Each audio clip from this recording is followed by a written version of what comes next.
I want you to think about that next time you look in my eyes, Matt. I can't look in your eyes anymore. But you're nervous about how you look. This is going to be... Why am I completely naked? Um, He didn't make me do that. No. I mean, I was naked, but he wasn't, no. This Continue. part's getting edited out, right? I'm a head out.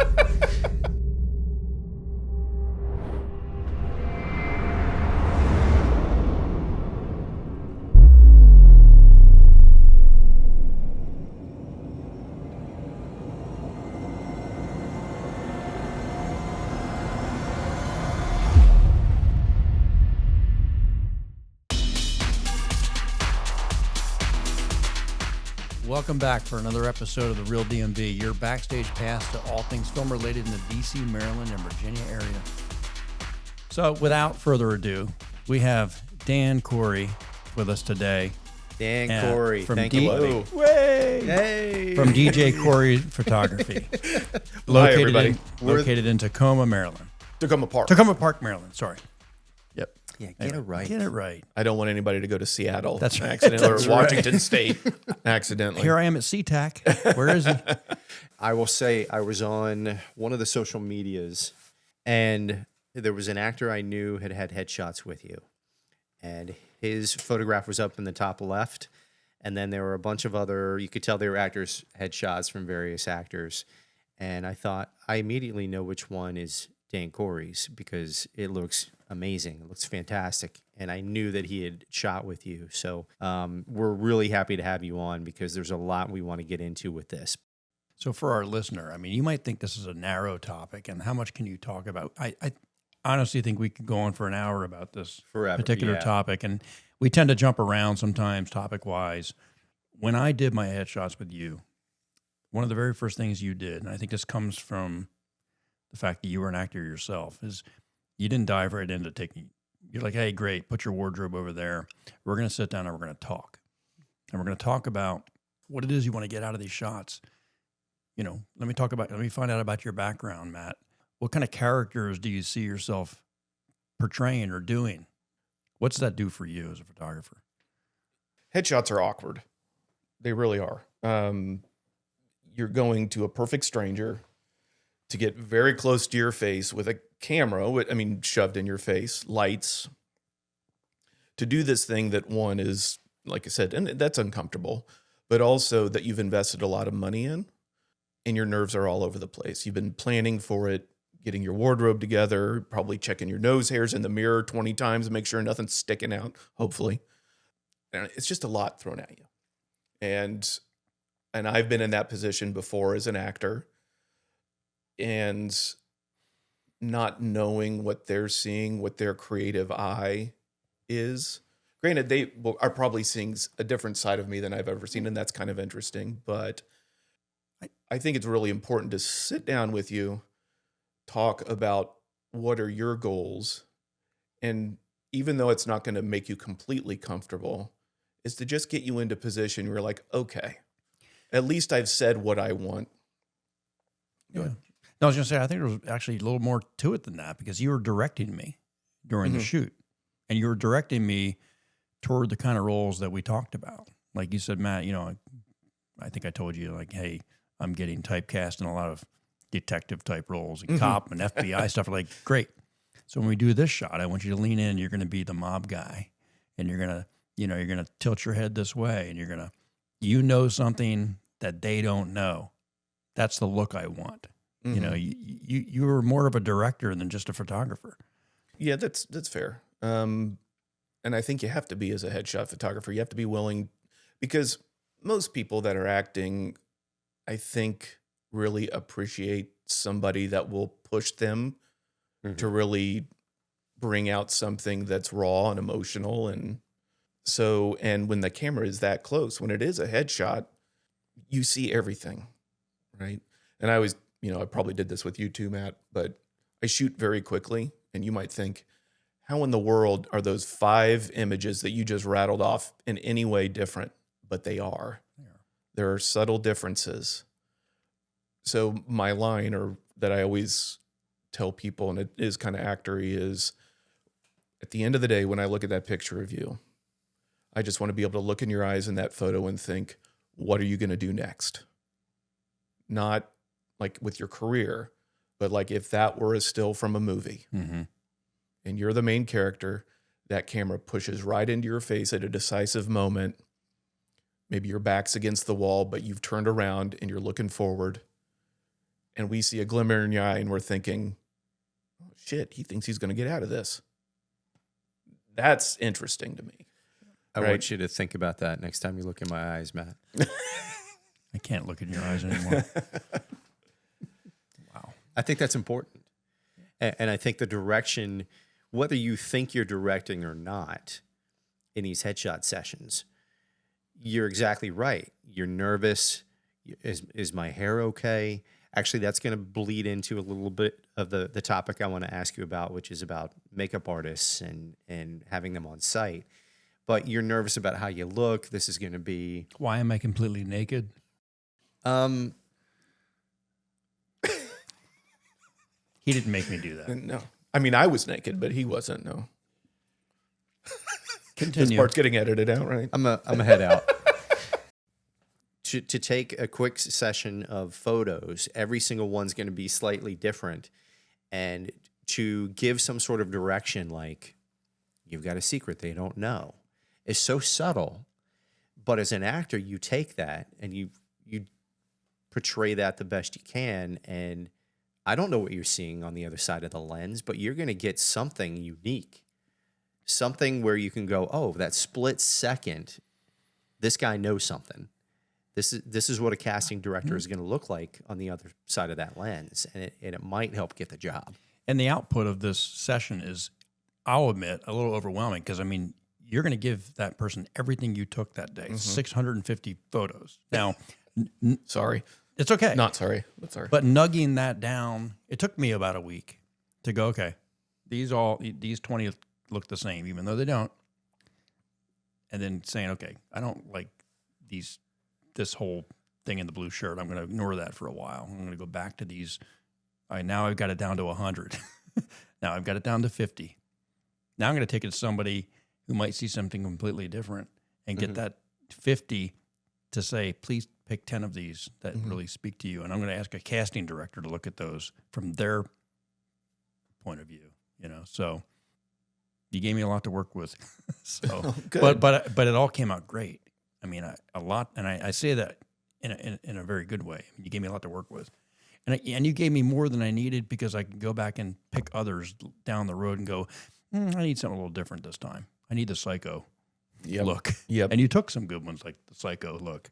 It was very natural for him. Totally Very natural. Yeah. Most of them came out looking like a psycho. That's just your I had a hard time finding the ones that look that's that just I could your use. face. Right. That's just how you look.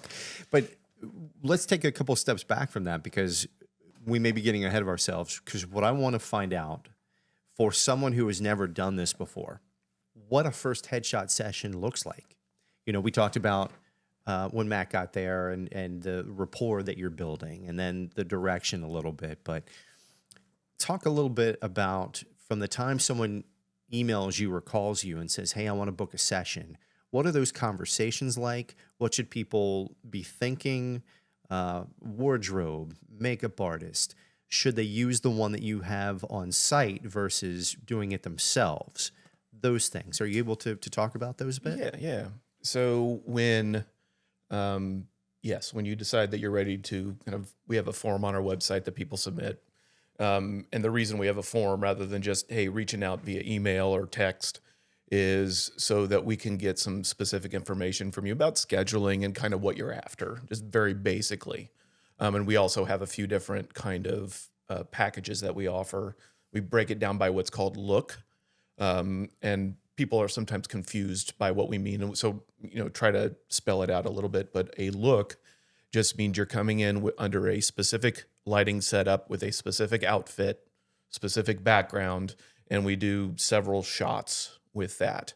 And then if you do multiple looks, that means you can I'll change up the lighting, I'll change up the background to be something that's more specific to what it is that you've brought, or maybe a specific market that you're trying to get into, because a lot of times you might use a specific look for these are more of my commercial shots.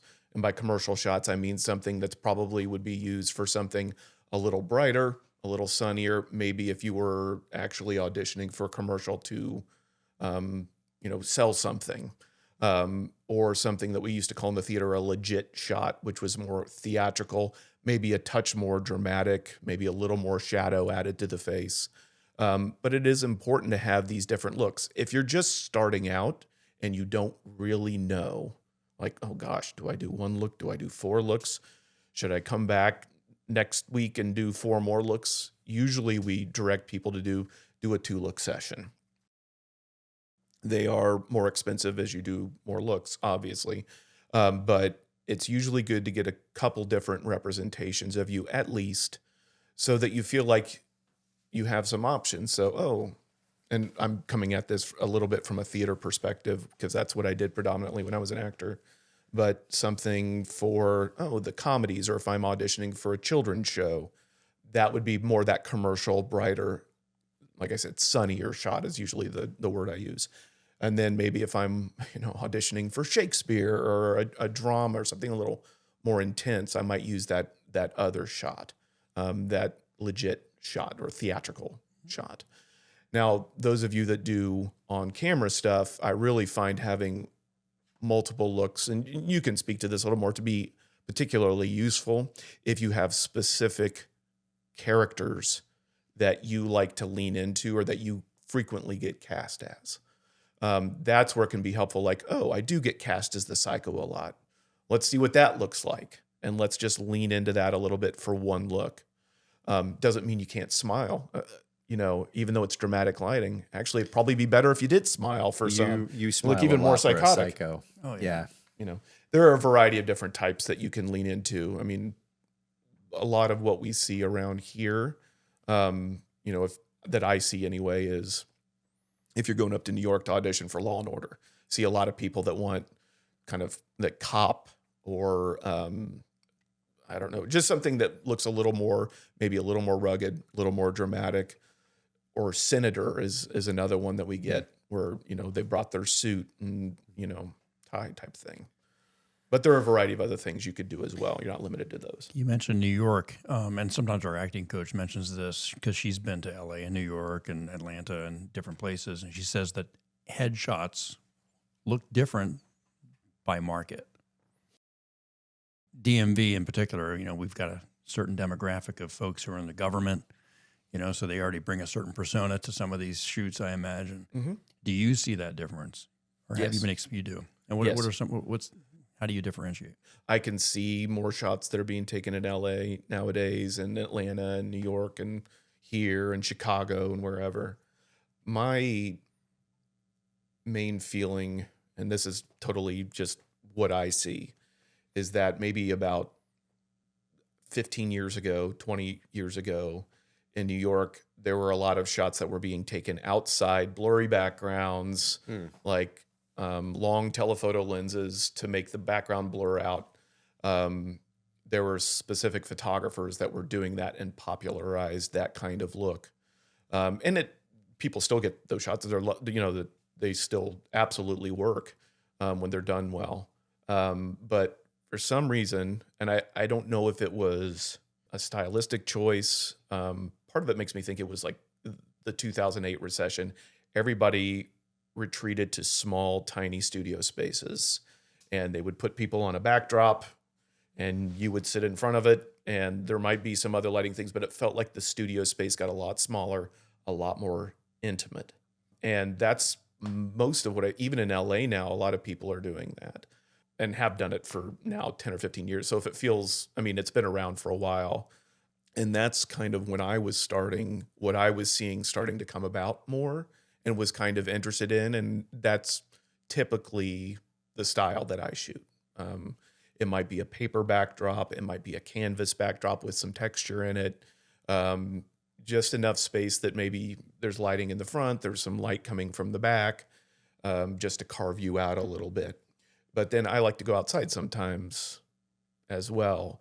LA, when I see LA shots, it always makes me think of they have bigger spaces more often than not to shoot in. The lighting just has a different feel to it. sometimes if they're using natural light coming through a big window, it just seems warmer. I mean, it seems like what you think of when you think of LA. It just seems like a bigger space that they have to shoot in. And then getting more specific, like into Atlanta shots or Chicago, I probably can't do that. But I was definitely more influenced by that kind of New York style that even persists. Another cool place that style is coming out of is London. There are some photographers in London whose style is kind of starting to permeate into New York, which is also kind of this studio space feeling, but instead backing up a little bit rather than kind of, I always have people come to me. If I crop in a shot on the top of people's foreheads, sometimes people get a little worried about that because 20 years ago, you were directed not to do that. I want to see the entirety of your head, your face, your shoulder. You shouldn't be hiding something kind of idea. But then stylistically, things really pushed in real close. Now things are backing up again a little bit. And it's not about blurring out the background or doing anything like that. It looks more and more like editorial portraiture. But it's kind of fun in the studio when I'm doing headshots is, yes, I'll give you something this kind of New York style that feels a little more safe and traditional, but I like to blend it a lot of times with something that, let's back up a little bit. Let's help you pose from the feet up rather than just maybe the waist up. Yeah, I think the market dictates the style too, right? Because, I mean, the kind of roles you're going to get here in the DMV might be vastly different than New York. You're doing a lot of industrials here. We're not getting the big productions right now necessarily. A lot more commercial work probably. But if you are trying to get into the New York space, you want to mimic, I would imagine, some of that. Yeah. So. And, I follow a lot of people's Instagrams. And to get back to one thing that you had asked earlier about kind of prepping for sessions, if you're doing this for the first time, like you said, makeup artists and that sort of thing. There are a lot of headshot photographers that work exclusively with one makeup artist or a few makeup artists. And I work with a couple, but my main, I call her my resident MUA. MUA just means makeup artist, or sometimes you might say H, makeup and hair artist. Jana Valentiner, she's worked and done this longer than I have. She's worked with other photographers, both headshot and other types of photography in the area. But she's wonderful. And she also came at it from acting. So I told her a long time ago that when we're in the studio together, I didn't want it to feel like, she's my employee and I'm the one in charge, because she has so much to bring to a session that I want it to feel like we're all three of us are working together. When she's in the studio, you don't have to hire her. It is an additional fee. But I always, if people ask me, should I get a 2-look session with no makeup, or should I get a 1-look session and use that additional money for makeup? I always push them to getting makeup. Even if it means you'll have 1 look less, that 1 look is going to look fantastic. And another thing is, a lot of time men ask me, do I need makeup? Because it's very strange, that feeling. And even getting it applied, when you're looking there, you're like, this looks strange. But once you get on camera, it can really add. Now, does that mean if you can't get makeup, you can't afford it, you shouldn't do it? Absolutely not. Get in front of the camera, do it. But it really does. I think she does phenomenal work. And the first time I saw it was when I was doing kind of a headshot marathon for college kids. I don't know what they were out doing the night before, but half of them decided to get makeup, half of them didn't. And the difference was staggering to me. So I think it is a good idea to take the investment of adding makeup on if you can afford it. It's not a deal breaker at all. But it's a good thing. There's also the idea that that makeup artist knows your lighting.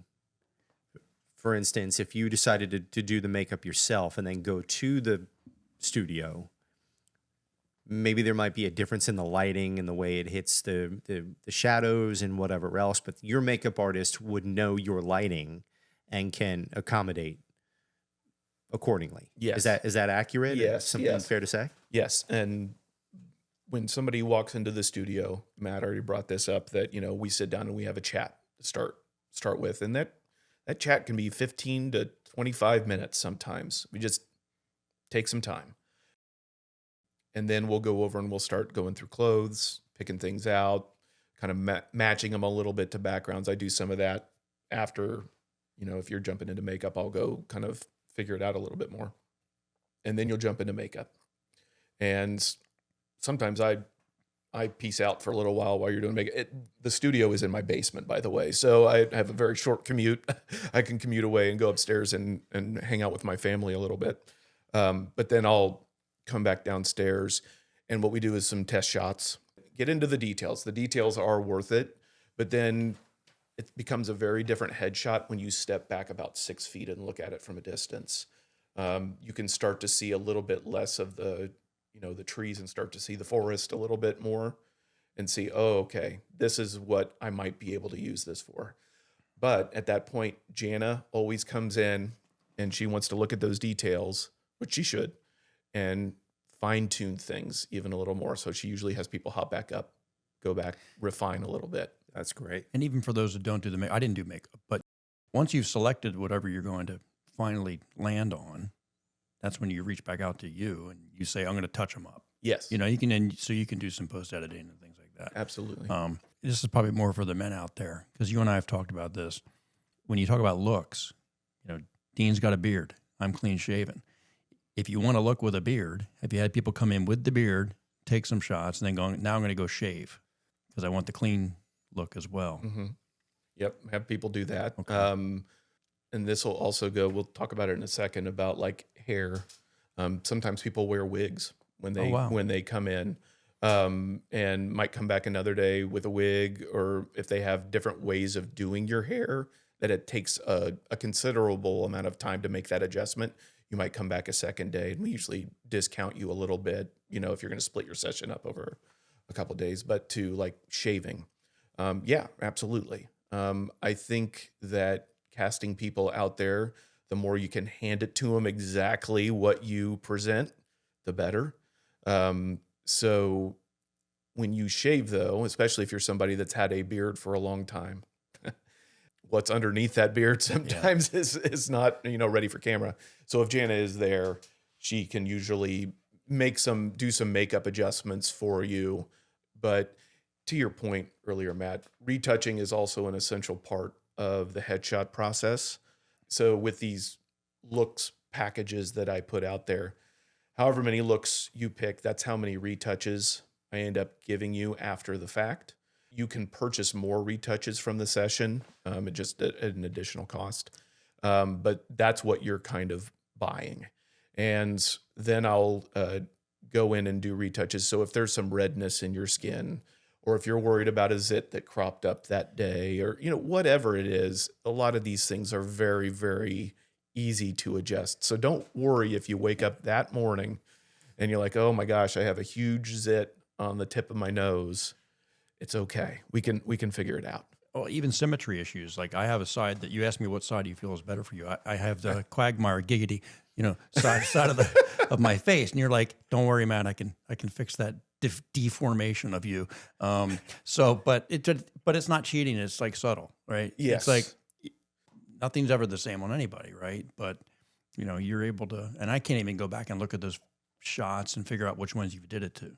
Yeah. So that's how subtle it is, but it's meaningful. Yeah, and to speak to like, what do I retouch when I retouch? Because that's something I will do very rarely and in very select things. So with retouching, I always say at the very beginning of a session, lenses today, high megapixel cameras, they're ridiculously sharp. And the reason that they're sharp is they're trying to make a two-dimensional image look as three-dimensional as possible. And you do that by making what is in focus very sharp and what is not in focus very kind of blurry, all right? And as a result, they over-sharpen. So you will see detail on that monitor, regardless of how huge it is. You will see detail on that monitor that is not there in real life. So I always tell people, retouching for me is about bringing you back to the way that you present when I'm actually, this far away from you. So that you brought up something. So like flyaway hairs, we can knock that out. If there's a lot of redness in your skin, which like I have right now because of allergy season, there's ways of brushing that out, but keeping the texture of your face intact. I think that's very important. I think there is, and I'm guilty of it too, there is a lot of over retouching. And I've found as I've gone along in my career, and even when I've done sample photos of myself when I'm testing lighting, I go in and retouch myself. I always prefer a dialed back retouch because I don't know, there's something psychologically. If you hand somebody an overly retouched image, it's almost like you're telling them, I don't know what I really look like, or I am not confident about the way that I look. Right. And these are not beauty shots, right? They're not glamour shots. Sometimes some of us actually will be more castable with more of that texture and that grit. All right. Like embrace your age, embrace exactly. your look, right? Exactly. I mean, I know that's easier said than done, right? Because we all have a history with the way that we photograph, and all of that is going to be a part of you when you're there that day. You don't want to fool a casting director. You don't want to catfish them. Yeah. No. But Matt tends to touch himself and then retouch himself. Yeah, that's a different really problem. often. Different show. Speaking of retouching, but I'm very surprised that you did something with this. You weren't wearing makeup. That must have scared the hell out of him on the big screen. It's a bold choice. It was a bold choice. These aren't for me. They're not my glamour shots. I'm doing this for casting directors and people in the industry. So I would appreciate you telling me, or I'm sure going to be anybody sending would. you in with a list of things I want fixed about him. So I don't know if you have to keep that. There's probably not a workshop out there that can do it. But anyway, it's okay. I love you, buddy. And he can give it, but he can't take it. Yeah, exactly. Look at that. See if you can capture that on camera. The sadness, the deep hurt. You need to do something with this. Oh man. Talk a little bit about the New York photography for a second, because I can definitely tell that there's a difference. Like I said, when I looked on social media, I could immediately tell which one was yours. Yes. I've been doing, I guess, headshots kind of as a business for coming up on 10 years now. And I myself had gone up to New York to get headshots a few years prior, and just kind of was in awe of the process of it. It was in a cool studio. It felt like a very New York experience. It's just kind of oh man, this is neat. All right. And that's when you really start to see every artist has their own signature, like an indelible. It's not just a mark upon their art, but that they have it themselves. Like you can't not be yourself as an artist. And I think that applies to being an actor as well. A lot of people do a lot of prep for headshot sessions, which you should do ultimately, to a certain extent. I don't go crazy about it, but prepare for it. But then let that headshot session be a learning experience to teach you more about yourself. When I'm shooting, I'm plugged into a computer. Like I said, it goes right onto the monitor, so you get a chance to review them in real time while you're there, versus the back of a camera to see that little image. And you will have that feeling of, wow, I didn't quite know that's how I look. And when people have that surprise at first, I'm always like, oh crap, they think they look terrible, but they're like, oh no, that's different. I didn't know I could do that. So let that be a learning experience that helps propel you forward a little bit. It's also all the shots I don't like about myself are the ones that inevitably someone's like, that's the one you should be using. Yep. Your name has come up a lot here recently, and we're on a bunch of chat groups with not only our fellow coaching students, but just in general. And your name is always coming up. A headshot session is tell people this is a technical exercise that you're going through. Like you need a headshot, go to a photographer, get yourself a headshot done, right? You are checking a box to a certain degree. If somebody comes to me and gets headshots, and then the next time, 6 months later, I see on social media, they went and got headshots with somebody else, I don't care. I mean, there might be that little part of me that's like, oh, but I don't care because they were seeking a unique artistic experience that did not include me. There is nothing wrong with that. That's great. It doesn't have to be me. I'm not the right headshot photographer for everybody. Go out there and experience what it's like to work with other people. And you might find one of those people that, yes, I gel with this person and I only want to get my headshots taken by this person for the rest of time. Or maybe not. That's totally fine. It is a technical exercise, and I went in a little stressed out. I didn't know what to expect. This is my first real headshot session, but I actually thoroughly enjoyed myself while I was there, and I had fun doing it. And when I left, I was like, that felt like a good experience. Yeah. And I feel like I'm going to get a good product out of that. I would also say, and we get this advice a lot, like if you're very, very new to acting, and I think you said this early on, you don't need to jump into this feed first and go get a $500 session somewhere. Use what you have, learn in the industry what makes a good headshot. Listen to this session, learn something from this, but that shouldn't be the first thing you go do.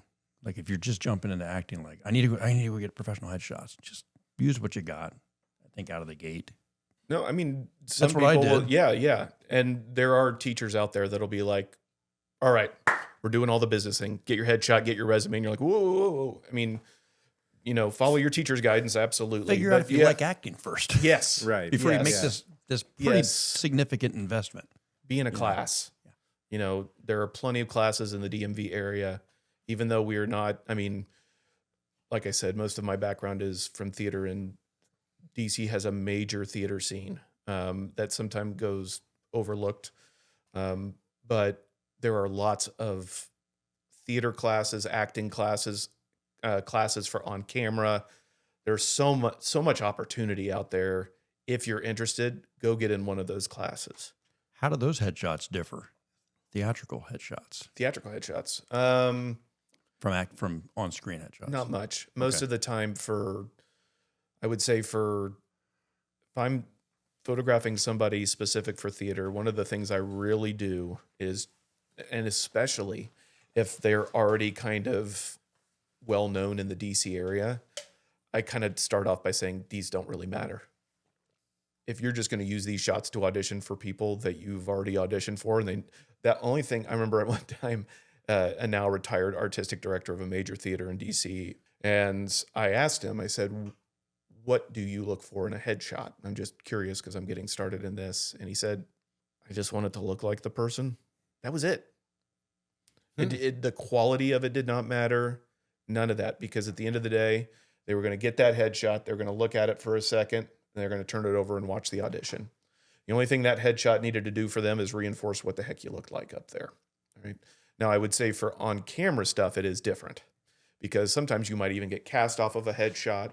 It's kind of like your, I don't know, it's like your handshake. It's like your card. That's the first impression people are going to have of you. And so it's got to be really kind of on to a certain degree. So that's why it's worth it to really have somebody be like, maybe try this photographer.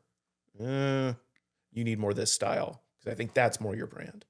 So I think specificity is really important. But if you're like for theater, if you, again, are not known and you're trying to get yourself out there, I think it's just important to have something that's eye-catching. Sometimes people want to be eye-catching by breaking the rules of headshots, because, yeah, I'll absolutely stop on that headshot if it's, somebody's doing something wild, but does it look like it's done skillfully in some way? I mean, so I would say if you're coming to me for your first headshots ever, I will walk you through the process and let you know I've got all the technical things, but I am interested in your aesthetic. I'm interested in what you're bringing to the table. Don't come to me expecting me to just, be a stamp and, I'm just going to be like, okay, here you go, DJ Corey headshot. No, you need to bring your own ideas so that we can work together effectively. Where can people find you, DJ? Right here. No, I'm on the internet. Instagram, DJ Corey Photography, all one word. Corey is spelled Corey. I am on Facebook. I need to do a better job of upping my Facebook game, But Instagram is probably the main spot. My makeup artist that I work with, Gianna, she also has an Instagram page that are linked on my website, which is www.djcoreyphotography.com. All of my rates, basic info about a session, plus the contact submission form can be found there, along with several examples of my work as a headshot photographer. I do corporate headshots, not as much. I would say most of my work is actor headshots. I also do production photography where I go into DC theaters and, like I said, take photos of dress rehearsals for press. If you do decide to book, I have a whole information sheet that tells you, like, these are things you should consider wearing, or colors or textures and that sort of thing. Don't overthink it too much, because at the end of the day, you are what's going to make that headshot work. I mean, a black t-shirt, gray t-shirt, regardless of gender, I mean, it works just fine. When in doubt, keep it simple and bring stuff. I mean, we have a rack of clothes. Like, I've had people bring suitcases of stuff to their session, and they always apologize. Like, oh, I'm so sorry I brought so much stuff. And I'm like, no, that's really helpful. We have options here to choose from.